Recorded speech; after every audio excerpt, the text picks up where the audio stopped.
What is up, YouTube? Welcome back to another Dark Frog Adventure. I'd like to thank you guys so much for coming back and watching another video. That means so much to me. You guys are awesome.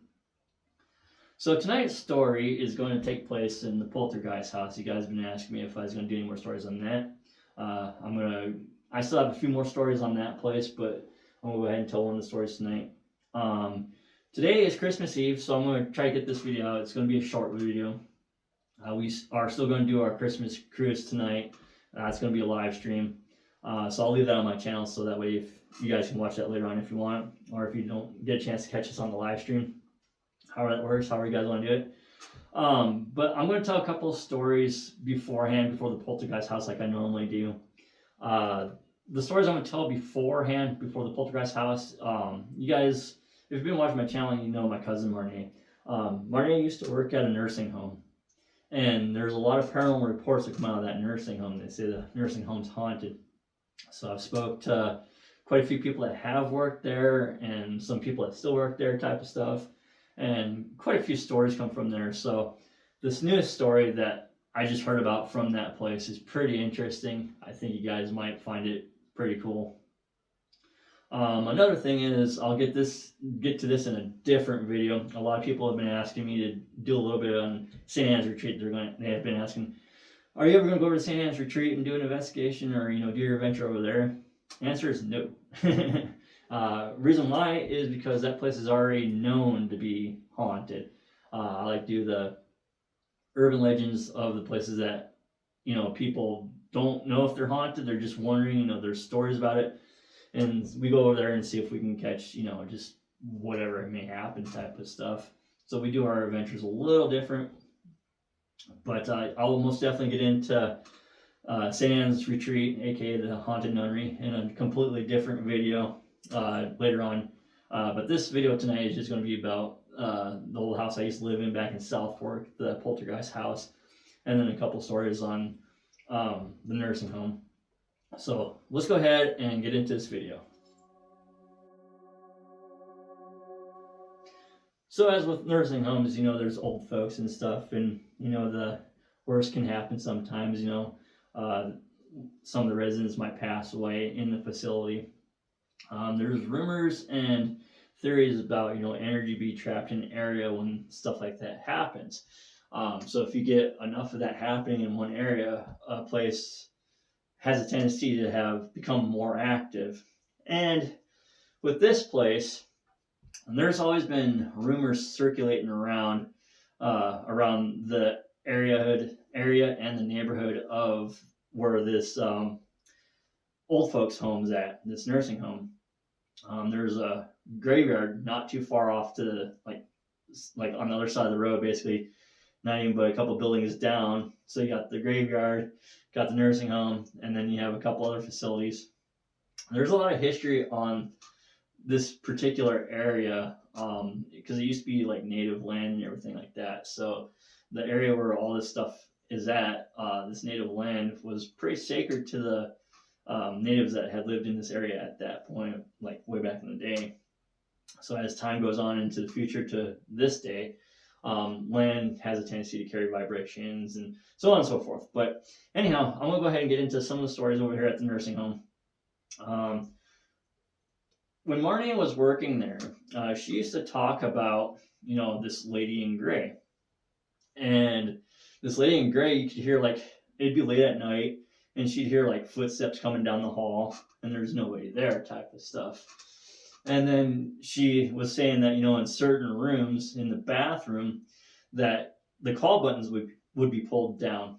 And so she knew that there was nobody in that room. That room would be vacant, no resident in that room, or at least a living resident. So she would go and fix the alarm or the call button. She'd fix that and turn that off type of stuff. And then she'd go back and do her routine and everything that she had. And she said one night that call button had ended up getting pulled down 3 or 4 times. And by the 3rd and 4th time, she was just starting to get pretty freaked out because there was nobody in this room. This call button kept getting pulled, like as if somebody had fallen in the bathroom and needed assistance type of thing. with the lady in gray, there's been a few other people that have reported seeing this lady in gray and or hearing her type of thing. One of the ladies I spoke to, she said that she used to clean this one room, and she was in the room cleaning one time, and she said that she felt like there was somebody in the room with her, but the room was empty, vacant again. And she could always feel somebody in the bathroom area.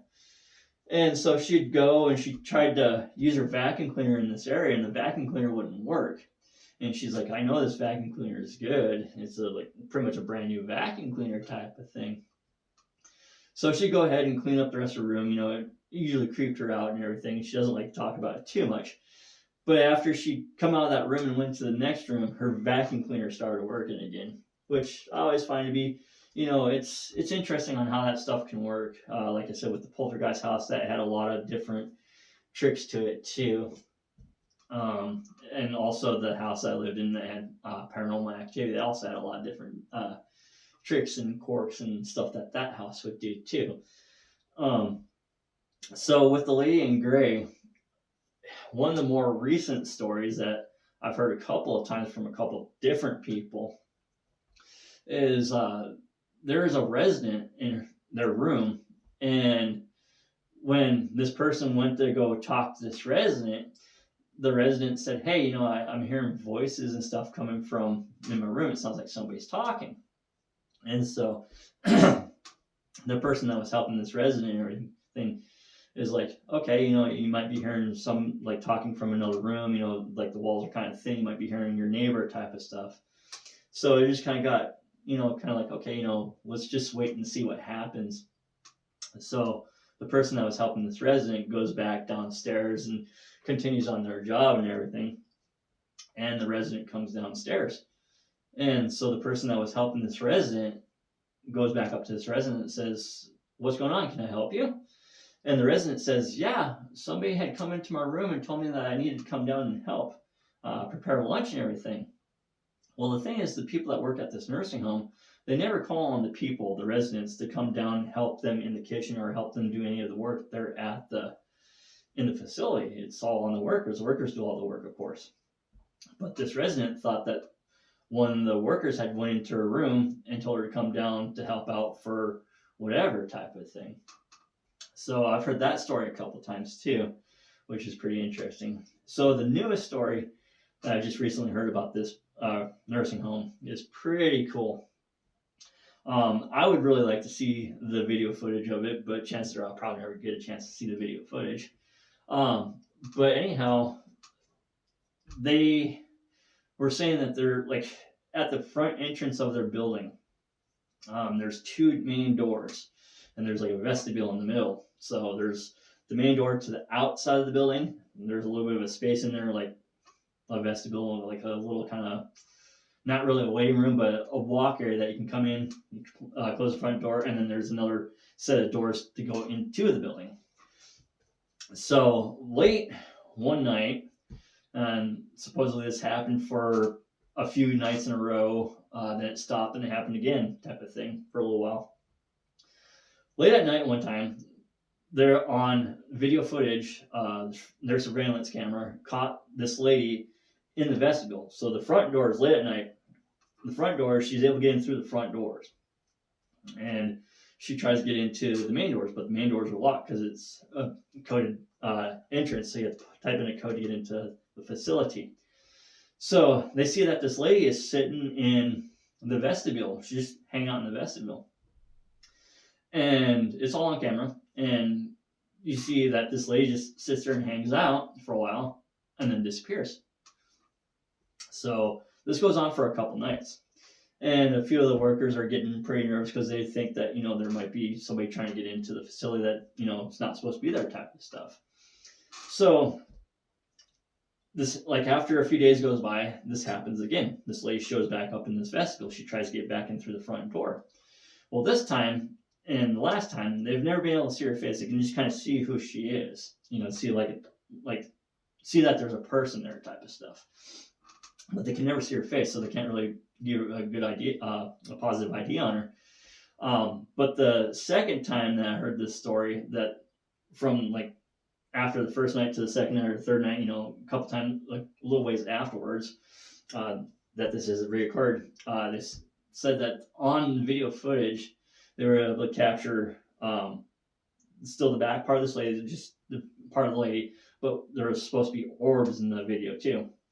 Like I said, I'd really like to be able to take a look at that footage and see what's going on, but chances are I'll probably never get a chance to see that footage, which kind of bums me out. I would also love to really try to get into that place and see what's going on too, with permission, of course, because it is privately owned. But chances are that's never going to happen either, which is a bummer. But hey, whatever, stores are cool too. So let's go ahead and start getting into the paranormal, or not the paranormal house, I'm sorry, the poltergeist house.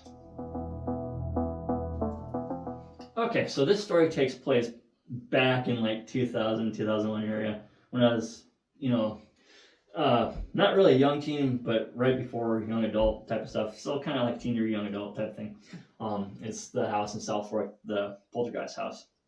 If you guys missed that first video, most definitely go check out that first video because it's going to make a lot more sense after I start telling more of this story.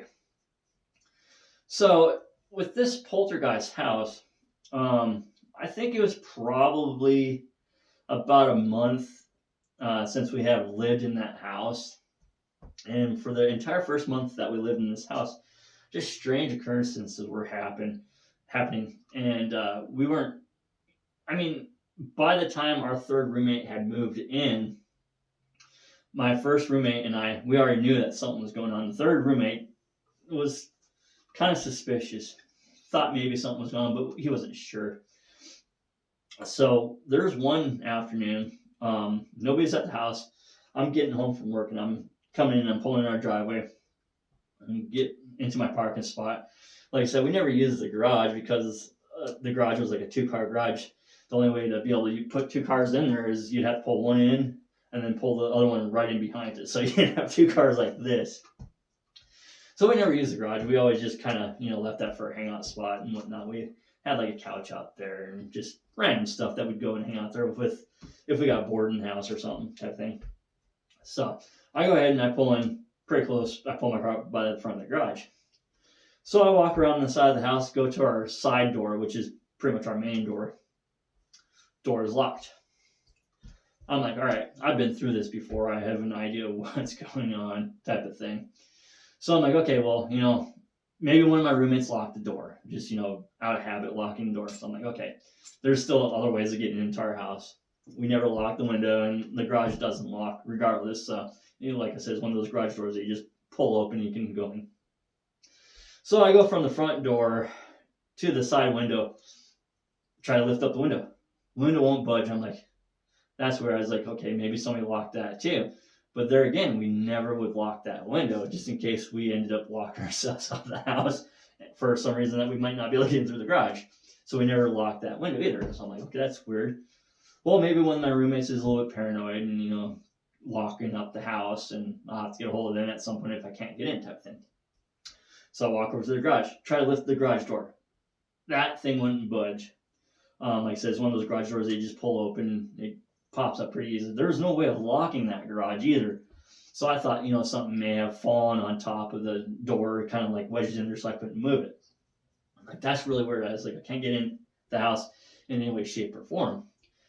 So I go back over to the front door, and just as I get ready to open the front door, the knob turns, door opens. And I hear like this little giggle. And like I said before, if you watched the last poltergeist house, that happened to us the first day that we moved into that house. It's just we didn't get the giggle the first time. The second time it happened to me, we got the giggle. Or I got the giggle, there was nobody else there. So as soon as I get there, I open up the door, walk in the house, I yell, thank you, type of thing. And then I go, hey, is there anybody here, like to any of my roommates or any of you guys here type of thing? No answer, nobody was there. Just my cat. And so anyhow, as I get in through the front door, I see this trail of feathers from my roommate's room all the way into my room. I'm like, oh man. I was like, my roommate forgot to shut his door. Well, my roommate thought it'd be a good idea to bring in his dove. Well, I have my cat in my room. She pretty much has the run of the whole entire house. And I told him, I was like, if you're going to bring that dove in here, I was like, you got to keep that door locked. He's like, oh, my dove's in a cage and everything. My dove will be fine. I told him, I was like, there's a bird, there's a cat. I was like, the cat's going to win, bro. And he's like, my dove will be fine. So I see the trail of feathers coming from his room all the way into my room. I'm like, oh no. I was like, Normal got a hold of his bird.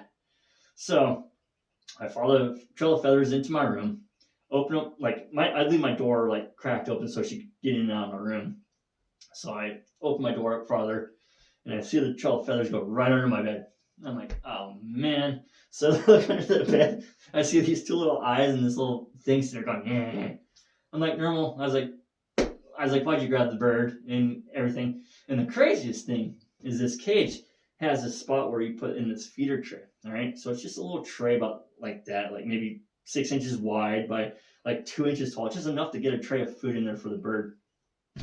Well, my cat pulled that tray of food out of there, and with that cage having that space for that tray to go in, she stuck her arm in there and pulled that bird through the cage.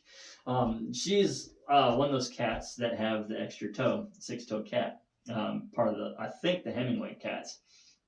So anyhow, I had to explain that to my roommate when he got home. I told him, I was like, hey, look, there's something that happened to your dove. The dove, didn't make it. Sorry, bro. Sorry, man, So of course he's all bummed out about his bird. And this guy, my roommate, he's something else. And so, anyhow, as he's coming home that same night that I have to tell him about the bird getting torn up, he has 2 mounts, okay, duck mounts, 2 mallard ducks, okay, mounts that go on the wall. And so, as soon as I see him walking through the door with these 2 mounts of these mallard ducks, I look at him, I'm like, dude, I was like, you're not gonna, I was like, put those in your room, keep your door shut. I was like, you do not want to put those out here in the living room on the wall, because he liked to have these mounts. He had like a boar's head, he had a deer's head, he had some ducks and everything. He liked to mount them on the walls. He just a young guy, he liked hunting and all that stuff. So he had some mounts on the wall from some of the stuff that he had blasted in the past, and or his family had, and they got it mounted and stuff, all that fun stuff. So anyhow, he had his boar's head up there on the wall, and he had his ducks up here, and then he had a deer on this side of the house. Like I said, I'll explain more of that later on in more stories of this place. So anyhow, I told him, I was like, you don't want to put those ducks up on the wall. I was like, my cat Normal will grab those ducks and shred them for you, bro. He's like, oh, they'll be fine. He's like, I'll put them up high enough she can't get them. And I was like, my cat can jump. I was like, if you don't know anything about cats can jump, man. So he goes and hangs the mallards up on the wall and everything. And I'm like, okay, this is this is going to be interesting. I was like, I'm taking bets with my first roommate on how long these mounts are going to stay up on the wall before Normal gets hold of them. So he puts the mounts up on the wall. Everything's good for like a couple days. So my first roommate and I were coming home from work. Like I said, we had ended up working the day shift together. We had the same hours for that summer and everything. So we ended up working the day shift at the same time and everything. So my first roommate and I, we come home and we get ready to go in the house. We walk in the house and everything. Everything's pretty normal, By this time, we've had some strange stuff happen in the house. Nothing, wazoo, just a couple weird noises, type of stuff. So we walk in, and lo and behold, the mounts are on the floor. So my first roommate and I look at each other. We see that the mallard duck, the male, his head's been ripped off. All the feathers and stuff have been ripped out of this mount and everything. And so the third roommate's ducks are mangled on the floor, and my cat's sitting there taking a bath. She's all proud and everything because she got the ducks. So my first roommate and I were like, okay, how are we going to break this to our third roommate? So my first roommate and I were talking. So we're like, okay, well, let's just go ahead and clean up the ducks, and we'll let the third roommate know when he comes home and all this other stuff that his ducks didn't make it. So we're sitting there cleaning up the house, and we put on some music. All right, so we have this tower speaker. It's just it has a speaker, another speaker, another speaker. It's a tower speaker. It's about probably 4 foot tall, and I had a stack of CDs on top of those things, on top of the tower speaker. And from the time that we cleaned up the duck mess, and we're just kind of cleaning up the house, just doing random stuff, we had the stereo on for hours, probably like 3 or 4 hours while we were cleaning and doing all this stuff and just having fun, being young guys and whatnot. And so the tower speaker had CDs on it. So I'm like, okay, we got everything cleaned up. We got the dishes done. We got, the house straightened up. Removed all the feathers and everything from out of the carpet. And so I had this sign that I was getting ready to hang up on the wall. And so right as the tower speaker comes, it has the CDs on it. I have the sign like this. I'm getting ready to put the sign on the wall like this. And I like to remind you that we had the music on the entire day, entire time we were cleaning at the same volume. We didn't turn it up or nothing like that.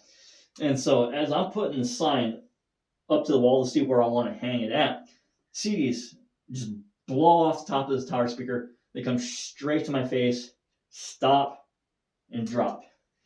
It was the strangest thing ever. And I'm sitting there, and I know, from living in the paranormal house that you can't show any type of fear. Your heart rate can't go up in any way, shape, or form. So as these things just stop and like shoot off the top of this tower speaker into my face area, they never touch me. They just get like within inches of my face. And I'm sitting there holding the sign. So they come up under the sign and they stop right here and drop to the floor. And I'm like sitting there going, okay, well, I know there's activity in this house because we've heard it. We've seen some stuff. You see these blowing off in my face. And at the time that they blow off into my face, my first roommate is standing there. He's watching me put the sign up. He's like going to tell me, turn it this way, or no, that's not a good spot. He's sitting there watching me get ready to put the sign up there. So he sees the CDs blow off into my face. And as soon as they drop, hit the floor, I'm just kind of like, okay, whatever. I just put the sign up there like that. And I'm like, okay, that'll sit there for a second. I turn around and look at my first roommate, my friend and everything. And his face is just pure white. His eyes are big. His mouth is open. And I'm like, what? He's like, those CDs just blew off in your face. And he's like, you didn't even flinch. I'm like, what do you want me to do? Scream and yell around out of the house? I was like, either they're going to hit me or they're not going to hit me. That's the thing. You just can't be afraid. So I'm like, okay, well, that was very strange. I was like, there's no way that the vibration from the speaker can explode those off the top of the tower speaker into my face type of stuff. So anyhow, I'm going to go ahead and leave you guys with that part of the story. Like I said, there's still some more stories on the poltergeist house and everything. Like I said, there's going to be more with the mounts. Those are going to be more of part of the story and everything. Like I said, I have quite a few stories from that poltergeist house. It's really, really strange. Like I said, come to find out that the people before us that were renting that house had ended up playing a Ouija board in that house. So they more than likely unleashed some stuff in that house. And the problem with poltergeist is when you have poltergeist, there's possibilities that you have demons with the poltergeist. So in a house that has paranormal, yes, you can have very angry entities. You can possibly have demons, but it's less likely. With paranormal, you're pretty much dealing with more of the human type of spirits, but you can get your other stuff in there too. But it's not as likely. Now with like the poltergeist, like I said, the poltergeist is basically like a noisy spirit. They're hardly not ever human spirits. They're just some kind of spirits. And with them, where they're moving all your stuff around, like throwing dishes out your cupboard and opening the doors and stuff like that. Like I said, demon activity usually goes hand in hand with that. So if you have poltergeist, beware, because you could possibly have some other stuff there with you, which is very frightening, very dangerous. Like I said, the longer that we stayed in this house, the more this house ramped up and the angrier it got and the more violent this house got too. So like I said, I'm going to go ahead and leave you with the story right here tonight on that part of the house. I will do more on that poltergeist house later on. I'll do more on the paranormal house later on too. So if you guys haven't seen the Platoral Bigfoot video. Definitely check it out because I talk a little bit about the poltergeist, or not the poltergeist house, sorry, the paranormal house in that video and whatnot. But anyhow, if you're new to my channel, hit subscribe. If you like this video, hit like, and until the next adventure.